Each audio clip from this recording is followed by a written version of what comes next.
Shalom everyone, and this week we are in Parashat Re'eh. This is the book of Dvarim, Deuteronomy, and you can find it in Deuteronomy 11, verse 26. That's where the parasha starts. It's a long parasha, lots of topics, but all of them are connected to the same thing. It starts with the word Re'eh. Re'eh means in Hebrew, see. Okay, watch, look, contemplate. It's telling us to see. Anochi noten lifnechem hayom, bracha uklala. I spoke about it many times in previous lectures that are already recorded. And it says very clearly, God is, it's like Moses speaking in the name of God, in the name of Hashem. I'm giving you today the blessing and the curse.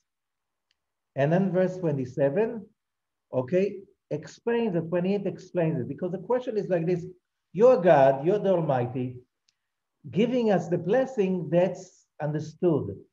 But giving us a curse, why should you give us a curse?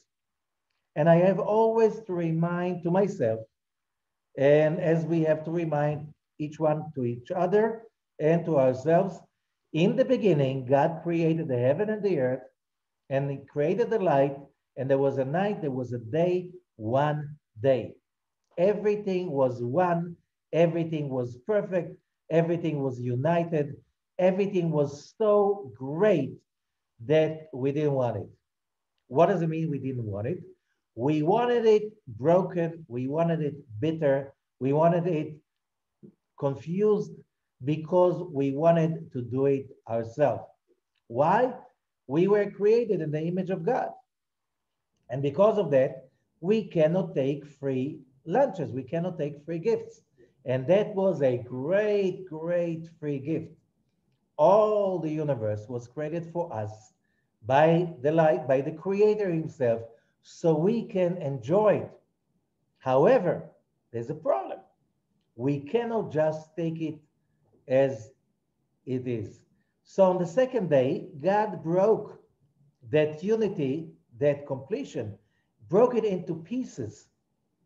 And that's why on the second day, it doesn't say, and God saw that it was good. On the second day, just God is separating and dividing and separating, so we can put it together. Now, the magic of putting it together is so much concentrated in this parasha. Okay? And that's why when it says, and God is giving to us the blessing and the curse, this is amazing. How could it be that God will give us the curse and we understand that the curse is a blessing in disguise? Because if we get it all easy and free, there's no way we can get it. There's no way we can appreciate it.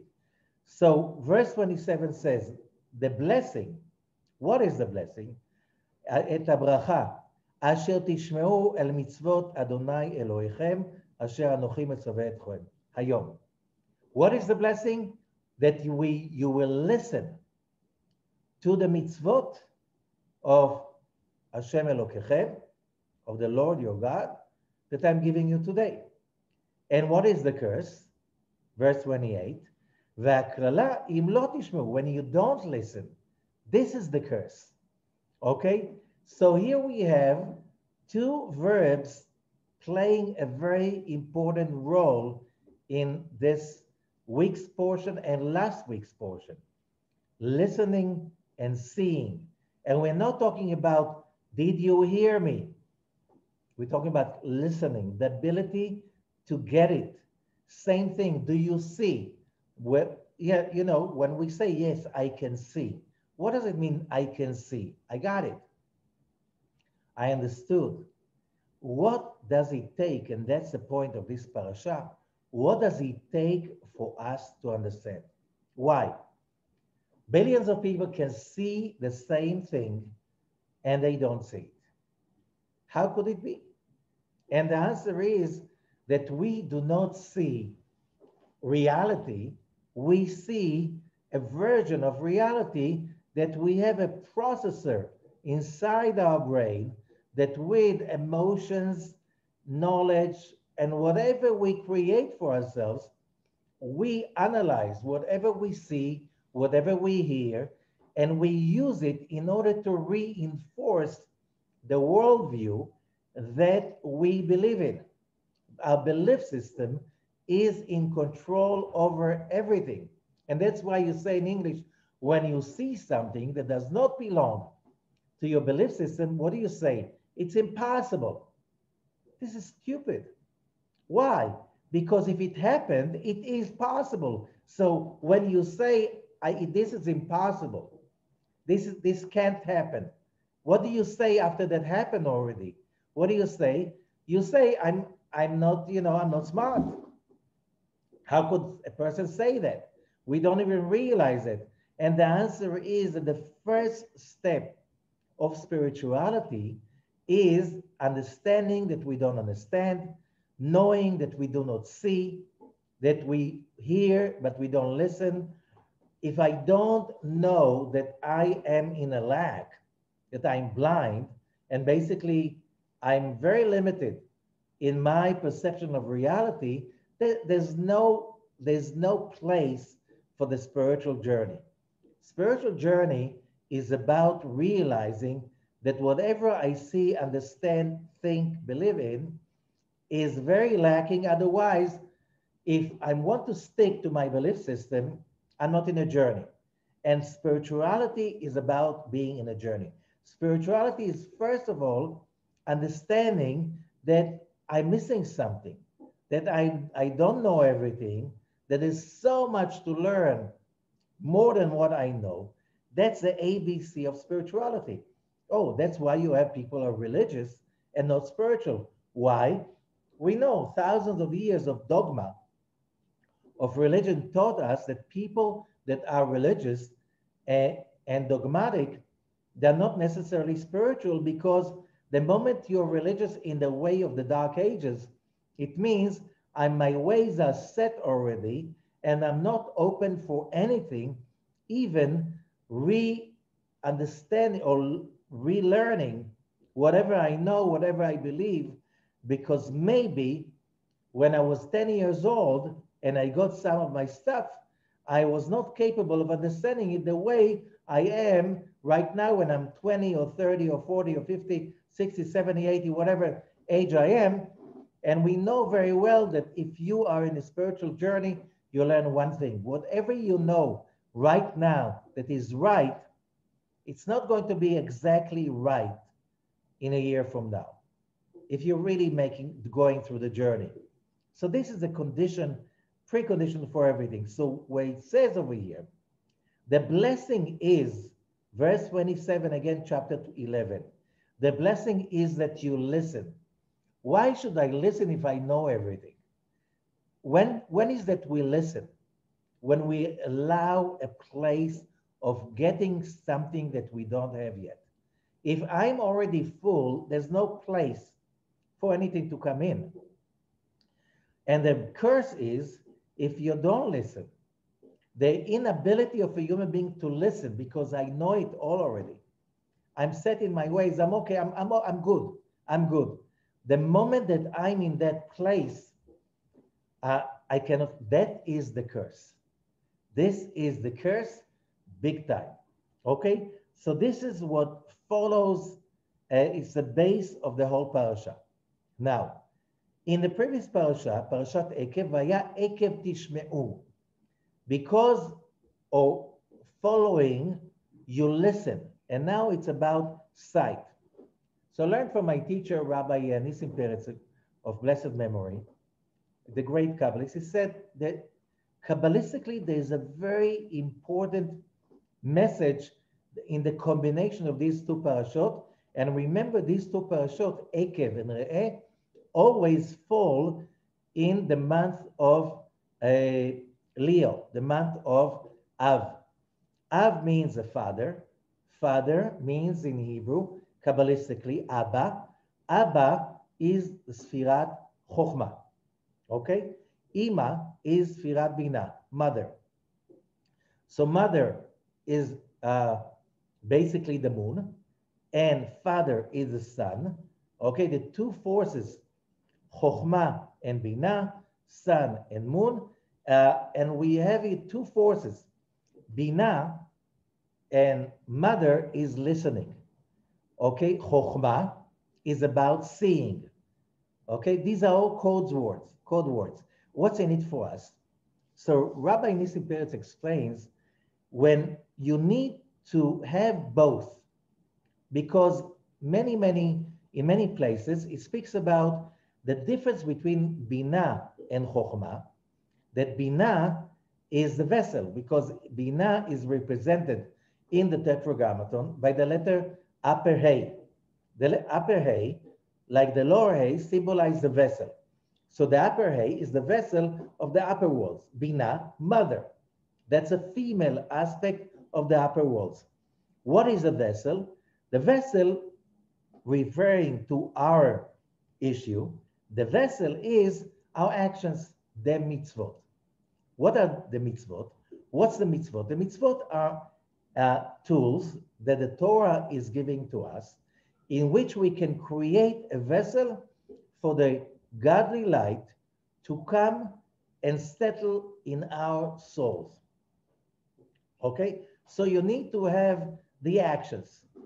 What are the actions? It could be charity, tzedakah, could be loving others as you love yourself, which means really getting out of your comfort zone and doing for others, and listening to others, acting for others, and so on. All the mitzvot that are from tefillin and brit milah, and eating kosher and not eating not kosher, all of this stuff, and by the way, it's spoken over here, we'll see later on how it's connected. All of those mitzvot are vessels, which means this is a physical world, and in a physical world, there are physical rules. The same way, there are rules of physics. You have gravity and electricity and stuff like this, which means you have to follow these rules, which means if you have like great trust in God, still you have to follow the rules of the electricity, and you can't touch, there's certain things you cannot touch. You have to follow the rules. There's certain foods you're not supposed to eat because it's not good for you. Okay, so we have to understand that there is something about it, that the physical level, that's about the vessel in which we push, bring in, draw the bliss. Okay, that's our job as human beings. You want the blessing, you want God's light, so there is a physical reality, and you have to bring it in. Now, to bring it in, you need also the energy of the Chokhmah, which is energy, light, power. Okay, that's the female, that's the father energy. The father energy, if we're talking about listening shim'u, shmi'ah, that's more female, that's bina, which means what is listening? You become a vessel. What about sight, seeing? Seeing is always about power and energy. And that is wisdom. This is chokhmah. This is Abba. Why is that important? Because we have, on one hand, we have the vessels. You have to do the right things. You have to put on tefillin, for instance. You have to, there's Shabbat, and there are prayers and stuff like this. However, these are physical actions, which is called what? It's a vessel. It's bina. But you need to bring in the mochin, which is the lights. And the lights can be brought in through seeing, chokhmah. And that light is being drawn when we study Torah. The purpose of the study of the Torah is to bring in light, not to be wise. There's a mistake. People think that the light of wisdom means that if you study a lot, you'll be wise. I know a lot of people that studied a lot, many degrees, but not wise people. They are what the Zohar or the Kabbalists call it, Chamor nose sfarim, a donkey carrying books. The books do not improve the donkey, and the donkey does not help the books. Or a camel carrying silk. The silk does not make the camel more gentle and more fine, and the camel is not giving the silk any more qualities. And the fact that somebody learns a lot does not mean that he is connected to true wisdom. What is true wisdom? How do we achieve true wisdom? Because it says, Ezeu chacham haroeh et hanolad. Who is chacham? Who is wise? The one who can see whatever is going to be born. How could you see that? How could you see that? So, a few days ago, somebody approached me here in Jerusalem, a young boy. He just graduated the college in America and came to study in Jerusalem, and he's going back to have a very important job in a big financial company in Manhattan. And he asked, well, tell me, what does it mean, Kabbalah? What does it mean to study? And I said, look, the history of finance. How many people, when we are talking about something very important like the crisis, the financial crisis of 2008, how many analysts, how many specialists, how many professors for economy saw it coming? Very few. That was his answer.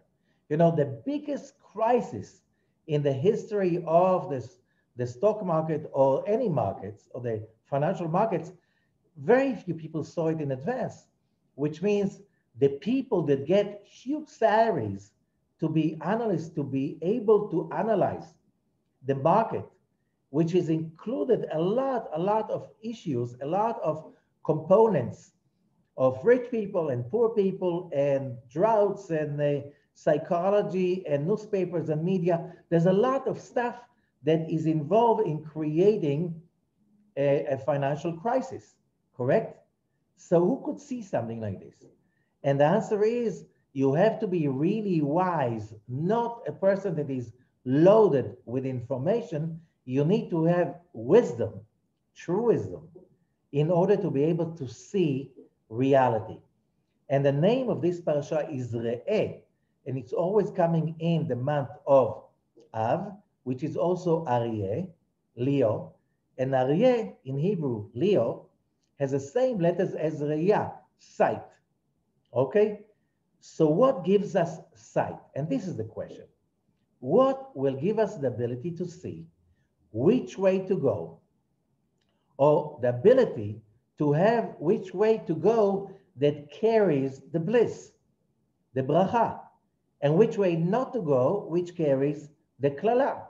Because most people, the big majority of people, if they make a choice, it's not because they think they chose something that is going to give them harm and pain and misery. Nobody does it. Very few people that, that call insanity. But most people, when they choose something, they're very much sure that this is the right thing to do. Okay, so our question is, why most people do so many mistakes? And they choose, the wrong person to marry, the wrong job, the wrong, we make so many choices that later on we realize, like, why? How could I be so not wise? How could I be so blind not to see all the messages? It was written on the wall. And here's the answer. Here it is. Because remember, we have a soul, but the soul is inside a body. And as the Arizal, Rabbi Zakluria, is saying, Ein tikkun ela beguf. The tikkun, the correction, can be done only inside a body, and the body has his own agenda. The agenda of the body is to pull us down. What do you mean the body wants to pull us down? Yes, if you eat whatever you feel like, whenever you feel like, if you sleep whenever you feel like, how much you feel like, if you just sleep with anyone you feel like, whenever you feel like, you can continue with that line of thought, you'll kill yourself very early in life, which means the first thing a child needs to learn is discipline. That if you want to eat sugar, you can't just eat all the sugar you are capable digesting or swallowing, because it's going to hurt you.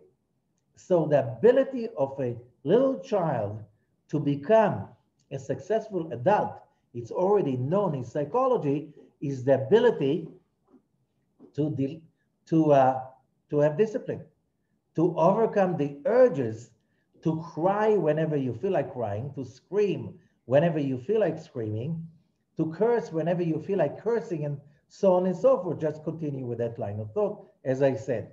And to be emotional whenever you feel like. And if you continue to be emotional like a 3 years old or 2 years old, when you're 10, you'll need to get a treatment. And when you're 15 or 20, sometimes you need to be hospitalized. Why? Because you need all your life to realize whatever your body urges are telling you to do, it's going to kill you, destroy you. It's going to take you against your real, great, true interest. Okay? So the body is also responsible for the blur, for the blindness, and we have to overcome that. Because whatever the body draws us to do, to feel, and to like, it's a curse. Because that's a low world. This is the world of illusion. Okay? And the bliss is the ability to realize there's a bigger world, there's a bigger picture, and what we really want is not the high of sugar or the high of alcohol, liquor, or any kinds of chemicals, but the real high that we're looking for is the high of receiving from the true light of the Creator, as it being said, and God said, let there be light. Why do I need that light? Well, two things. Once, I was created to be a vessel for that light. Two, that light is the only thing that can really purify my body, urges, and desires, and selfishness, and allow me to see. So here comes the word see, and that's the name of this parasha, Re'eh, Reish Aleph see. Where does that take us? Because we didn't finish it. Then comes chapter 12. And in chapter 12, Moses is talking about God's worship and how it needs to be done and centered in the place that God is going to choose for you. That's in verse 5. It leads through all the verses till verse 5 in chapter 12. Ki im el hamakom asher yivchar Adonai Elohechem mikol shivtechem lasum et shmo sham. Because you will have to come to hamakom, the place that God, your Lord, is going to choose to put his name. There you're going to come and get and learn. And there you're going to bring your offerings also. Okay, so why do we need a place like this? Why can't you just pray to God wherever you are, wherever you need? And the answer is, of course you can. You should and can pray to God everywhere, wherever you can, whenever you can. But still there is a place, which here is being called Ha-Makom. Okay? That's one thing about it. And it repeats again, verse 11, Vaya Ha-Makom, the place. It's not a place, the place. Verse 14, again, Kim Ba-Makom, in the place. Okay? So it repeats itself a few times. And this place, you're going to do the pilgrimage. Okay, so this is the parasha of the pilgrimage, of the coming later on into Jerusalem. But how do we know that this is Jerusalem? Okay, And let's go back. Where is the word the place, hamakom, being mentioned before? And we need to go to Parashat Vayera in Bereshit, Genesis. Vayera, what is the shoresh of Vayera? Re'eh, okay? The same shoresh, Re'iyah. And here we're talking about God being revealed to Abraham, Vayera, okay? So there's a connection in Hebrew. It's the same word for seeing, being a seer, prophecy. It's all in Re'eh, okay? And what does it say? Here we have in Parashat Vayera, we have that one of the most famous stories in the whole Torah. This is the story of the binding of Isaac. And how does the story start?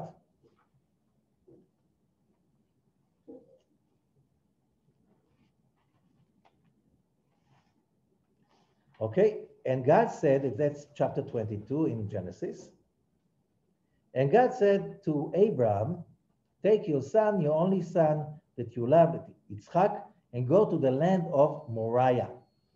Okay, now Moriah, there are a few ways to understand the word Moriah, but even if, let's go back to the same verb, the verb re'eh. When you want to show somebody something, it's more, okay, Moriah. But it's more clear later on, and it says in verse 3, chapter 22, and Vayashkem Avram Aboker, so Abraham rose up early in the morning, okay, and he prepared Vayakom, and he rose, Vayelech, and he walked where? El Hamakom. The word the place is mentioned here. It's mentioned a few times. El Hamakom She'amar Elohim, to that place, to the place that God told him. The next verse, Bayom HaShlishi, on the third day, Vayisa Avram et einav vayar, and he sees Hamakom, the place, from afar. Here again, we see the connection between sight and the place. Which place?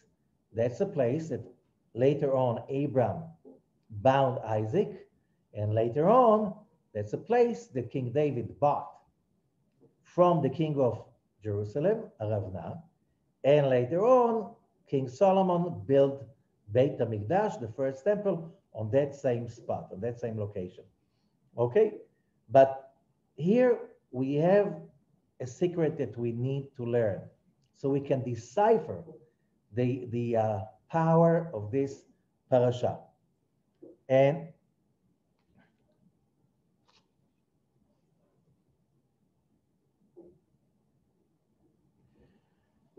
there are a few kinds of commentaries about what does it mean that Abraham saw the place from afar. Okay? So the Zohar teaches us that when Abraham saw the place, that's in Parashat Vayera, in Genesis, in the Zohar, verse 495. ביום השלישי וירא את המקום מרחוק, and he saw the place from afar. Okay? And the Zohar is asking, why do we need to hear that on the third day, whatever happened on the third day? What is it teaching us? Why do we care it was the third day, the second day, or the fifth day? ומשיב אלא משום שכתוב, and this, listen to that carefully, because it says, ביצחק יקרא לך זרע. God promises Abraham, Yitzchak is going to give you the seed. וזהו משום שיעקב יצא ממנו, because Jacob will come out of Isaac. And Jacob's name was changed later on to Israel. So the whole purpose of the journey of Abraham and later on Isaac was to bring to the world Jacob, which is Israel. And Israel is the nation They're supposed to bring the message, the mission to the rest of the world. Okay, as it says in many places in the Torah. But here is something deeper than that. Okay, and what the Zohar is saying, I want to make it short because we don't have enough time for that. Abraham, we know that the binding of Isaac was one of the most important actions, events in the history of the universe. Why? Because the only way we can really see is when we put together love and kindness, caring and sharing, the power of Chesed, Abraham, the power of the light, together with judgment, Isaac, the ability to, on one hand, to have the desire to receive, on the other hand, to have the ability to control the desire to receive, and then to merge these two forces, Chesed and Gevurah, right and left, Chokhmah and Bina, father and mother, the moon and the sun. When you merge them together, you create a substance that only human beings can create. And it's called Yir'ah. Awe. Yir'ah, same letters as Re'iyah, sight. When is it that you can really see? When you have awe. And the awe is a central column. In the prayer of Amidah, we say in the beginning already, Ha'el Hagadol, the big, the great God, greatness, Gadol means Chesed, Hagibor, the hero God, but Gibor means from Gevurah, Vehanora, the awesome God, the full of awe. The only way we can really achieve true sight, the ability to see reality the way we should see, is when we put together the light of God, or here it is, the light of the study of the Torah, the mochin of Chokhmah, the energy, the power, the vision, whatever, together with judgment, Gvura. With Gvura does not mean only judgment, it's the ability to overcome, to discipline, to, on one hand, I'm here to receive God's light, and that's the only purpose of my being. And the other way is I'm here, but to follow it has to be by certain rules. Can't just rush into that light and put my finger in the socket and go and smoke up to the heavens. Okay? So the connection between the mother energy, the loving mother energy, Bina, and the father energy, which is putting the boundaries, the Chesed and the Gevurah, and to put it together to see that all means that on one hand, I have endless love to God. On the other hand, I have the total awareness that I can mess it up any second if I'm not aware of the rules, okay? And that will happen when we bring in the light on one hand and we do the right actions on the other hand, which means we have to do the right actions and we have to learn how to do the right actions. But on the same time, but if it says only the right actions, it's just dogmatic religion. And on the other hand, I have to be focused on bringing God's light in. And that's through the study of the Torah. But the purpose of bringing the light in is A, to fulfill myself, because that's my purpose, and be happy. On the other hand, by this, I can purify my body. When I put these two forces together, only when I put these two forces together, I get that power that is called awe, A-W-E, Yir'ah, awe. That is that only when I reach that place, I can listen and I can see. Only then. Till I reach that moment, I'm blind. And if at least if I'm studying properly, I have to be aware that I'm blind. Okay, so that's why so many people say, in God's help, with God's help, which means I'm not so sure. Bli neder, I'm not so sure. I can say stuff, but I know that I don't know. And that's it. That's a basic of any real true wisdom and spirituality, which means there's so much I need to receive and I need to grow. Okay? So if you listen to it carefully, to the story of the binding of Isaac, when Abraham, representing the chesed, the love, the kindness, is binding Isaac, which is the gvura, the judgment, and they merge together to become, and that's the third day. That's why the Zohar says it needs to be on the third day. Abraham, Isaac, and Jacob. Chesed, gevura, and tiferet. Only then comes the sight. Because only then, after that happens, how does Abraham call the place? It says in Parashat Vayera, again,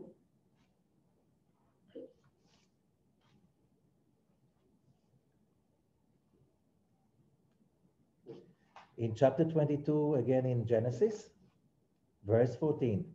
Vayikra Avraham Shem Hamakom, and Abraham is calling the place, Hashem Yir'eh, Asher Yamer Hayom Be'ar Hashem Yir'eh. He's using twice the same verb of Riyah. We need to come to Jerusalem, which is what is Jerusalem? Is Yir'eh Shalem, Yerushalayim.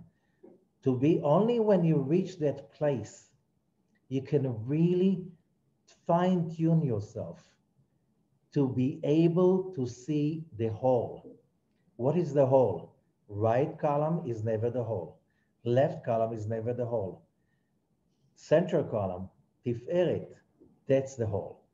When you merge everything together, which is amazing. That is the whole story of a human's life. When we reach that place, then we'll be able to see, not through our old logic, not through our old belief system, not through all our fears and phobias and all kinds of traumas and maybe passions, low passions, high passion, whatever, but really to see and to be able to look at it and to say, I see, and to follow what you see. That is the essence of everything. This is Parashat Re'eh. This is so powerful. So just to complete that, how do we see it in this parasha? So first of all, the vision of this parasha, the mitzvah of pilgrimage is called by the Torah mitzvat re'iyah, the mitzvah of seeing. What's seeing? So when you come to the place, you come to Yerushalayim, the place that you become complete. You find that's why you need to make this pilgrimage. That's the whole thing about the pilgrimage to a spot came from, okay? And then, so here it is. Now the rest of the parasha. So here it is, the story is about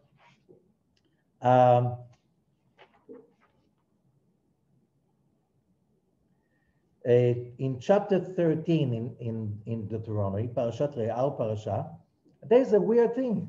Ki yakum b'kirbecha navi o cholem chalom. If there will be a prophet or a dreamer amongst you, and he will bring you all kinds of miracles, he will perform all kinds of miracles, okay? And he will make you follow other gods, okay? Don't follow them. Don't listen to him. Why? God is testing you. What was the beginning of the binding of Isaac? And God was menaseh. Va'elohim nisa et Avraham. And the word is nisa. Again, in Hebrew, it sounds almost like testing. And in common Hebrew, this is the word for testing. Nisui, lenasot. okay? Trying. But the Zohar says, no, this word comes from the word nes, lanus velitnoses in Psalms, to fly up and above. How do you see when you get into the test and you connect to the central column?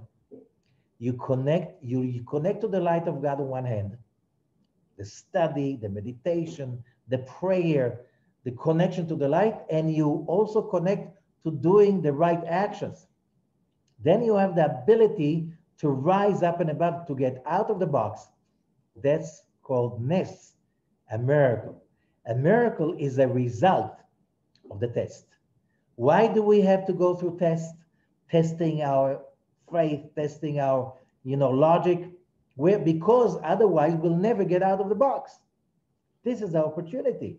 So there will be, the Torah says, there will be all kinds of people that will make all kinds of magic to test you, because only then you can say, just a second, we all like magic. We all like, and we see if somebody is doing a magic, that doesn't mean that they are the spokespersons of the truth. It's just in order to ask, just a second, that person can perform magic. Does that mean that he can connect us to the true awe, to the true sight? Life is not about the easy high. Life is about living in awe. Life is about living in that state of mind of ongoing miracles. And the miracle is not about making money or healing. The miracle is about being in that place that you can see the purpose of life and you can live by that. Okay? So don't follow those kind of people. And how do you know? Very simple. Look how they live. If they follow their needs and their desires and selfishness and so on, and they have many cars, and you know how it is with all of these powerful gurus, sooner or later, they will fall into a scandal, because on one hand, they can perform miracles. On the other hand, they don't perform the real special miracle, which means overcoming their own bodily desires. So that's a very simple thing. But there's another thing over here. What if you hear, and that's in Deuteronomy 13, verse 13. What if you hear that the whole city became idol worshippers? And then it says in verse 15, which is very important, V'darashta, v'chakarta, v'sha'alta היטב, והנה האמת, נכון הדבר. נעשתה התועבה הזאת בקרבך. The Talmud says, we learn from that. When you hear that somebody messed up, you need, first of all, before jumping into conclusion, we know how it is. The moment you hear about somebody who messed up, the whole media and the social media, there's execution on the spot. And here the Torah says, you need to have 7 ways of research, checking in the facts and so on, 7 different ways before you bring a judgment. This is so important. It was the basics of democracy that a person is innocent till he's proven guilty. Not anymore. This is part of, the loose world of loose ideas and no ideas and no, as we said, no awe, no judgment, true judgment, which means no discipline. You feel like blaming the person, so you go and blame him. Yeah, but I heard 7 times before you make a judgment. 7 times you have to check different ways before you prove him guilty. But I tried only once. Can't prove him guilty. It's better than a person will go free than he will sit in jail if he didn't do the job. If he didn't do the felony. That's what the Torah is teaching us. Okay? And here comes verse 14, in chapter 14, verse 1, which is also very important. Banim atem l'Hashem Elokechem. You are the sons of the Lord your God, all of you. Not one, not two, not three, not one nation, all of you. As the Zohar says, about it in the book Chayei Sarah. You know, if you notice, there's no Zohar, special Zohar about Parashat Re'eh. So the verses of Parashat Re'eh are spread all over the Zohar, and I did the job to collect it for you. Rabbi Yitzchak Amar, that's in Parashat Chayei Sarah. Come and see. כאשר ברא הקדוש ברוך הוא את האדם, when God created the human being, נטל עפרו ממקום המקדש. Adam was made from soil, from earth. Which earth?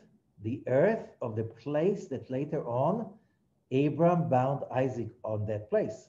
Later on, the King Solomon built the temple, first temple on that place.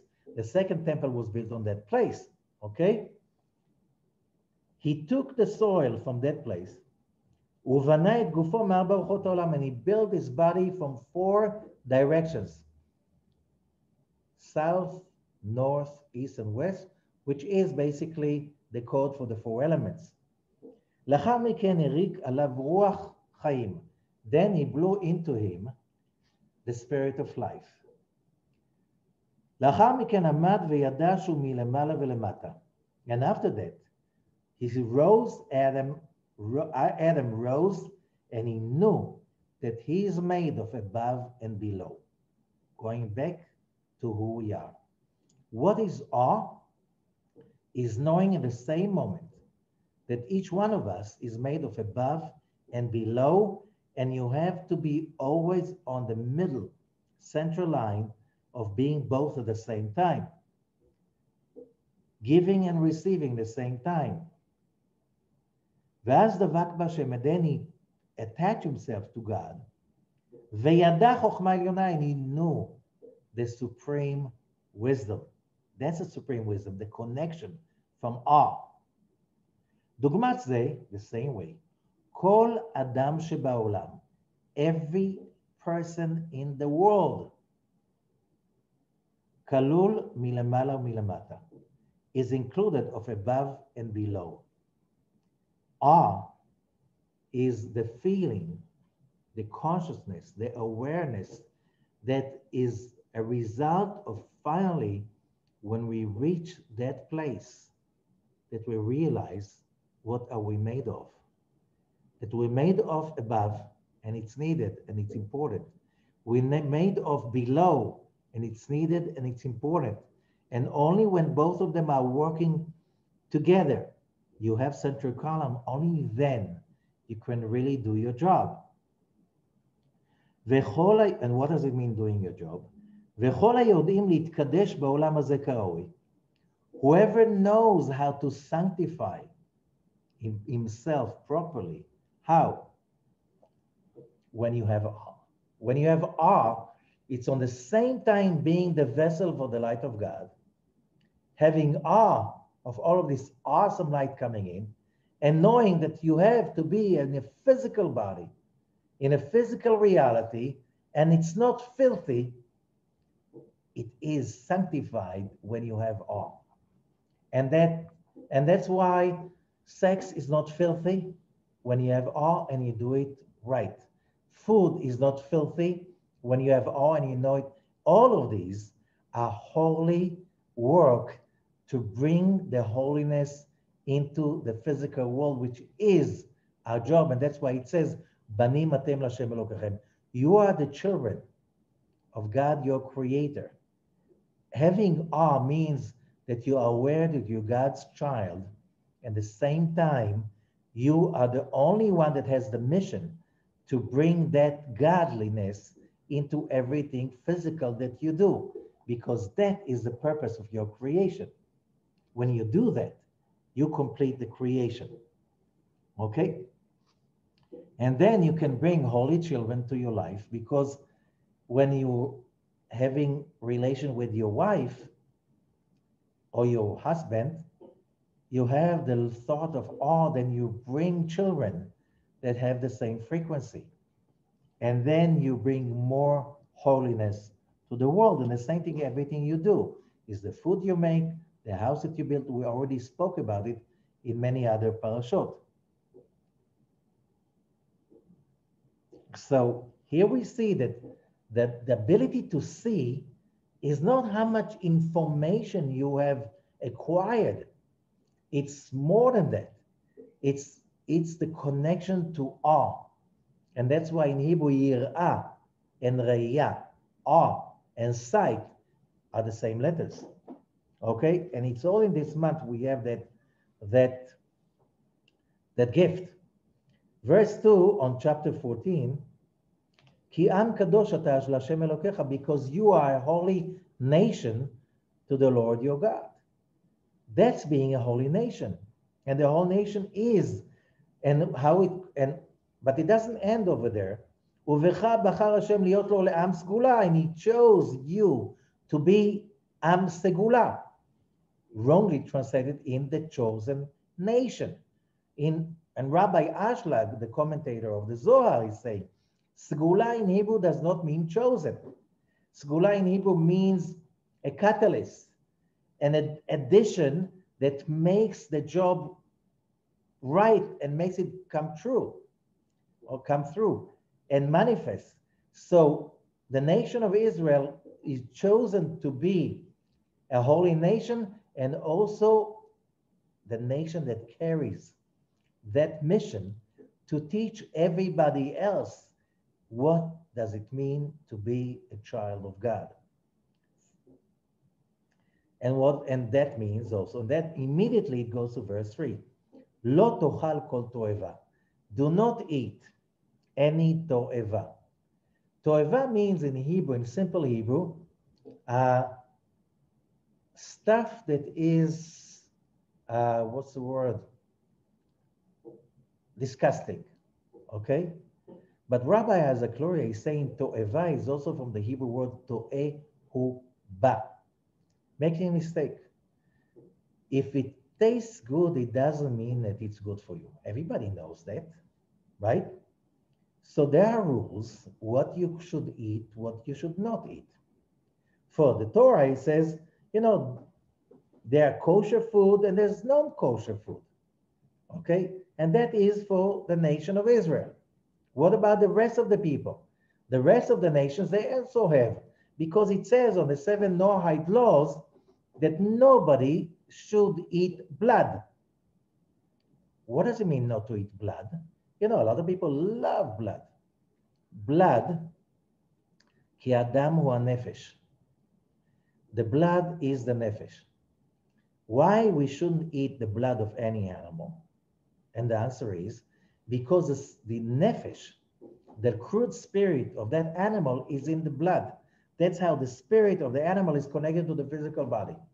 When you eat the blood, you gain, whether so, like, in ancient cultures, you see, whoever saw the movie Dancing with Wolves, the thing was to eat the heart or the liver of the buffalo or the puma while they're still alive. This is not allowed in the Torah. Why? I have enough problems with my own body. I don't need their consciousness of a puma and a buffalo in me. I'm not an animal. I'm a child of God. I have enough strings attaching me to the physical world, to negativity. I don't need more weights.